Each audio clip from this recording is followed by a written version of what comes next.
You're listening to the Holistic Lifestyle Guide podcast, the show that guides you on your holistic lifestyle journey to a healthy body, mind, and soul aligned with nature.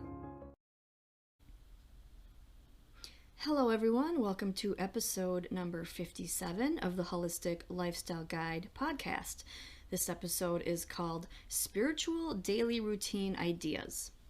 This is one of my favorite subjects. Spirituality has always been something I've been drawn to, so I'm going to love giving you this information. I'm always adding new daily routines to my life, and many of them are spiritual. So let's get right into this. So first of all, a solid daily routine is the backbone of a healthy, holistic lifestyle. That's basically what my business is all about. And so how can a spiritual daily routine help you? You can feel more connected to a higher power, to nature, to your higher self through a spiritual daily routine. Many of these activities are similar to what you would do during any morning or nighttime routine, with a few small changes to help you on your spiritual journey. So let's get into these. Let's start with the morning routine. Morning routines are crucial because the way that you start your day will impact the rest of your day. Of course, bad things can happen sometimes regardless, but starting off your day on the right foot, your mindset will be better and your vibration will be higher. And that's really what we're going for when it comes to spirituality, because your vibration helps you to manifest the life that you want. It helps your mental health as well. So you don't have to do every suggestion on this list every single morning, but some of them are better to do right away, which would diminish the impact of the others if you didn't do them right away. So try rotating through them, doing some only on certain days of the week, whatever works for you. So the first one is to keep a dream journal. Dreams are one of the most powerful ways that our subconscious mind communicates with us. So it's crucial that we get this message. Details from your dreams will start fading within a few minutes after waking up. So be sure to, this is a little trick that I like to tell people, to mentally replay your dream over and over until you can remember it better. So you don't want to spend, the first few minutes, they're very precious few minutes, because they're the minutes where your dream is still going to be super fresh in your mind. You don't want to spend those minutes scrambling around trying to find a pen and find your journal and turning on the light. So this is why I like to mentally replay my dream over and over a couple times.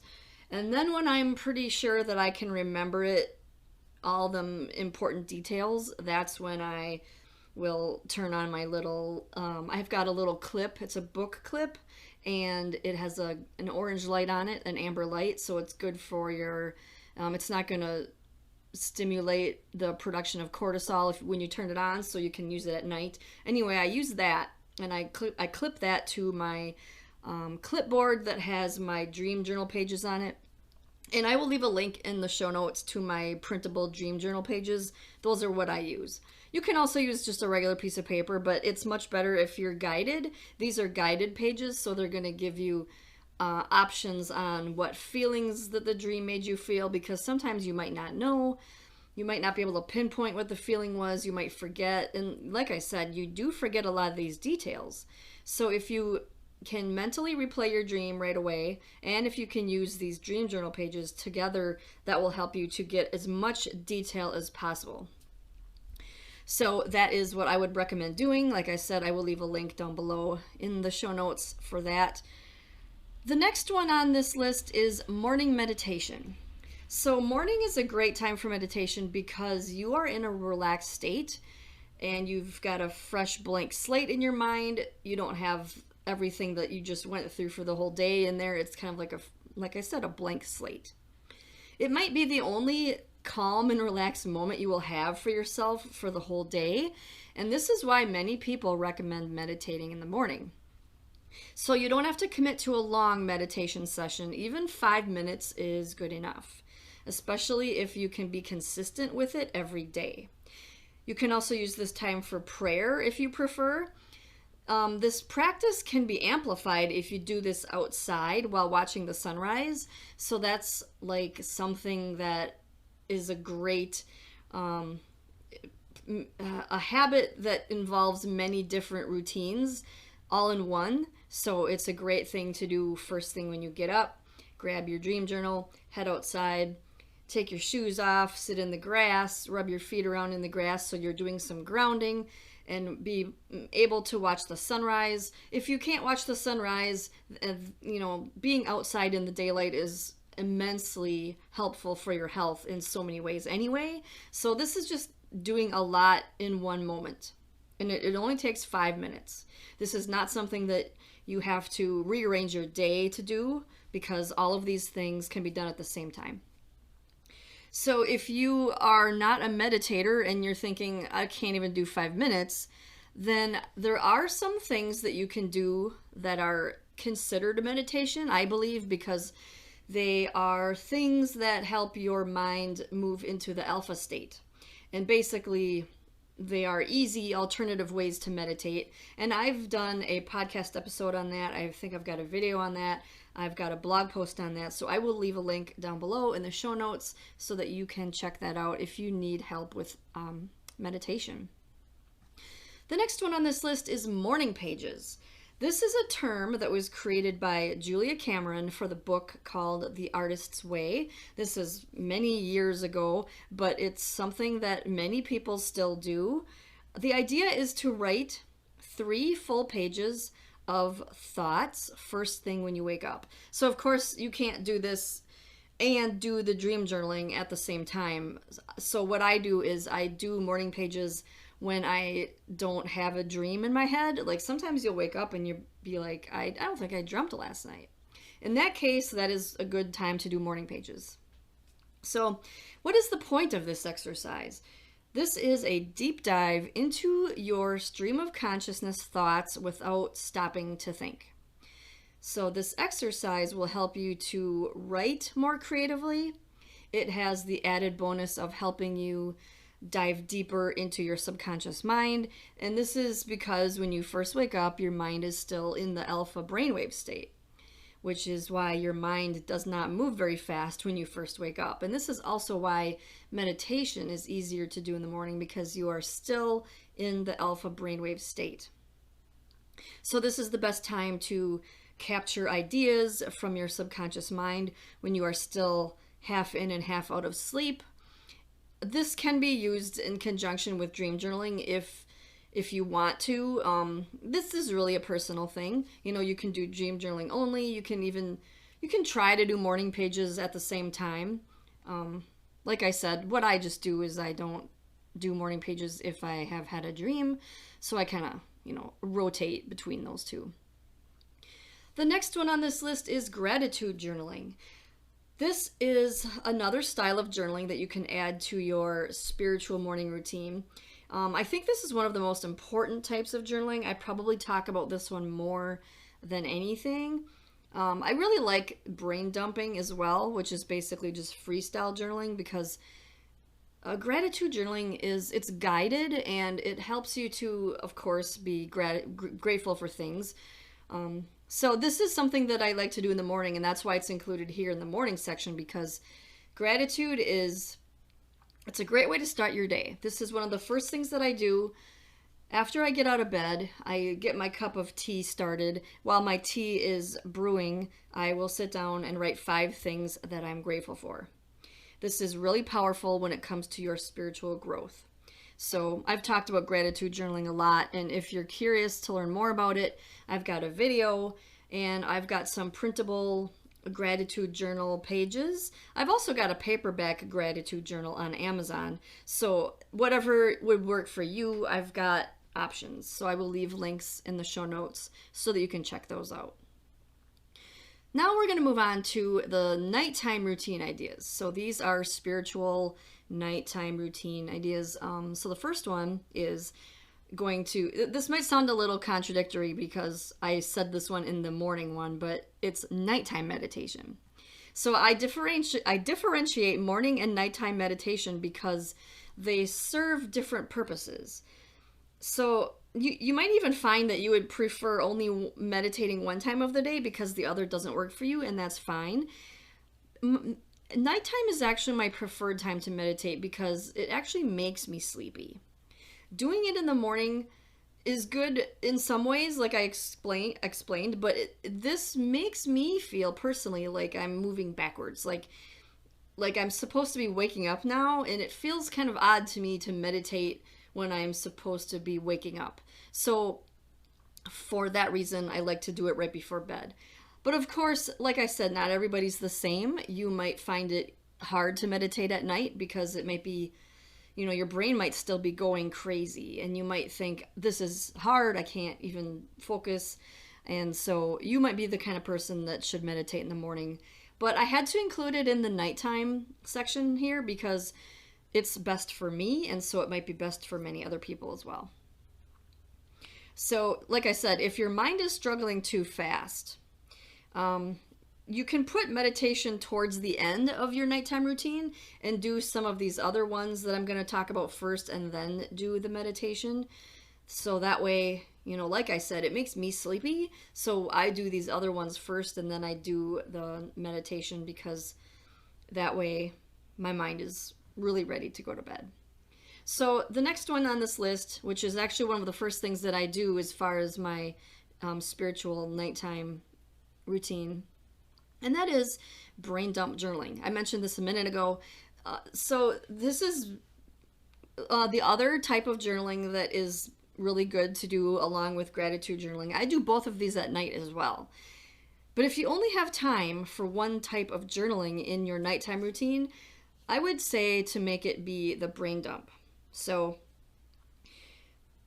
where there are pros and cons to doing meditation before or after your day, I also feel the same about journaling. So there's pros and cons to journaling in the morning and at night. And I've talked about this in detail many times. But I think a gratitude journaling is good for morning and brain dump journaling is good for night. Why is this? This is crucial for your brain to relax and to help you sleep better, because what brain dump journaling is it's freestyle journaling where you simply write whatever you feel like. Most likely it will be filled with, your worries, your concerns, your fears, whatever happened that day. And it's really important to get all of this out of your head and onto paper. This will leave you in a better state to meditate, and it will improve your sleep. I also have a printable nighttime journal that comes with a brain dump page and also some nighttime journal prompts. So if you're needing a little bit more guidance on how to do this, you can check out those, the printable nighttime journal. I will leave a link in the show notes for that too. Another fun spiritual nighttime routine is to use tarot or oracle cards. So nighttime is a great time for this. If you already are a very spiritual person, you have probably heard that many people do a lot of their spiritual work at night. Nighttime has been historically known as a great time to do spiritual work because I think this is because, it's dark. There's no obligations. You've done everything for the day. It's quiet. There's no pressure to be anywhere by a certain time. Everything is calm. And this is a very good time to go within. This is like the winter of the day, I would say, because in winter, that's when you go within because it's dark and there's not much happening. That's the same as nighttime. So that's why I think that nighttime is a very spiritual time.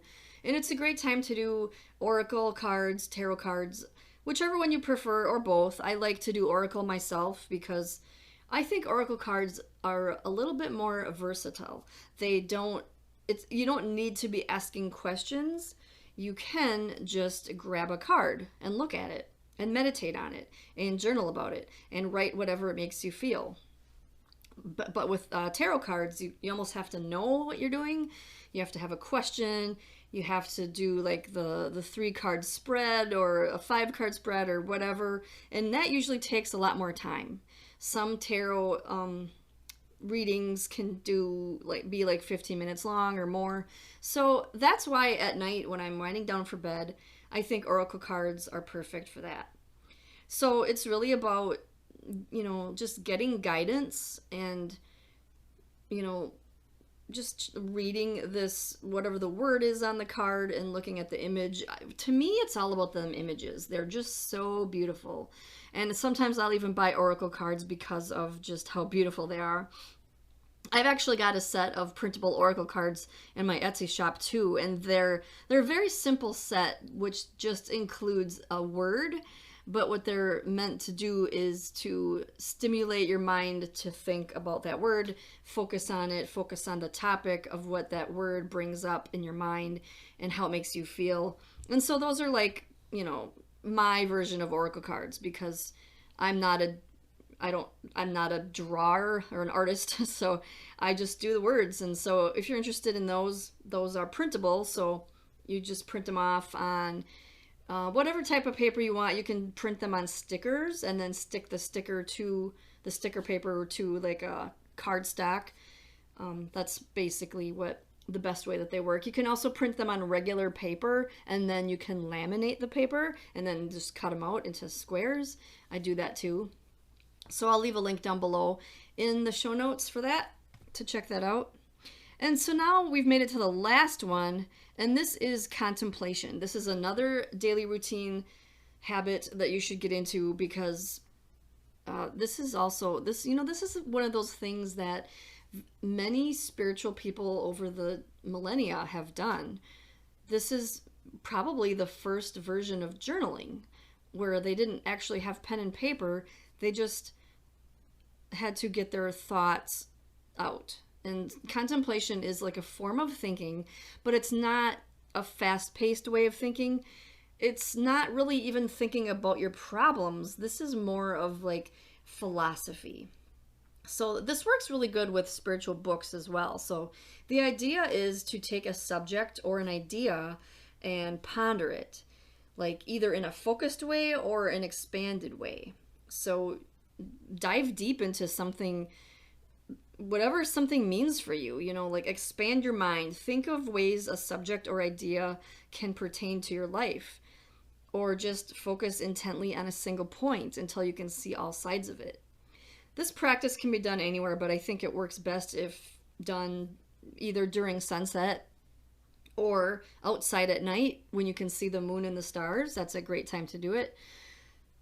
Sometimes I end up doing this on my own without even trying, because I might be outside for whatever reason at night, and I just happen to look up at the moon and the stars and the clouds and the treetops, and that usually leads to contemplation. It usually just naturally leads to just thinking about life, thinking about the world, and just any random thought can spark even deeper thought, and then you just kind of go from there. And so what I think that is important about this is giving yourself the time to explore. So like I said, you can either do it in a focused way or an expanded way. And the expanded way would be, let's say, you're looking at a star, and you might think, okay, maybe I want to focus on just that star and just really, really, really, think about that particular star.